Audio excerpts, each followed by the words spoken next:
देखो question number 9 है, क्या कह रहा है, 3 years from now Dharti's age will be 8 years less than twice of Yunis, क्या है, Yunis age, the sum of their present age is 61 year, what is Dharitri's present age. देखो समझते हैं, 3 year फ्रॉम नाउ मतलब आज से 3 साल बाद। तो अगर हम धरित्री की एज को अभी डी मान लेते हैं और यूनिस की एज को अभी ई मान लेते हैं, कोई दिक्कत इसमें, कोई दिक्कत नहीं।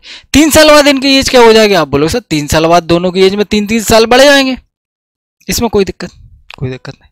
अब बोल रहा है 8 years less than twice of Eunice age. Eunice की एज अभी कितनी है, आप बोलो सर ये, इसके दुगने से 8 साल कम है किसकी एज, धरित्री की एज। ये क्वेश्चन कहना चाह रहा है,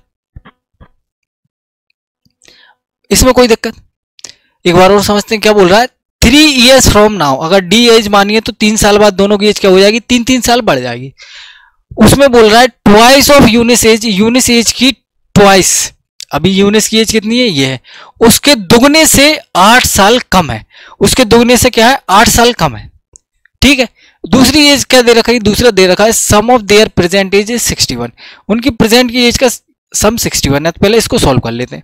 ये क्या आएगा, देखो d + 3, इधर से आएगा 2e, तो इधर माइनस ले आओ 2e, 3 दूनी 6 प्लस का, और ये भी उधर जाके माइनस का हो जाएगा, माइनस का 11 प्लस का 6, माइनस का 5 बचेगा, कोई दिक्कत इसमें, ठीक है। इसको सॉल्व कर लिया। दूसरा दे रखा है आपको d + e 61 ईयर। आपसे पूछा क्या है, आपसे पूछा धरित्री की वर्तमान एज, तो ई को एलिमिनेट कर देते हैं, कोई दिक्कत इसमें, आप बोलो सर कोई दिक्कत नहीं। ई को एलिमिनेट करना है, यहां कर दो 2 से मल्टीप्लाई, ठीक है।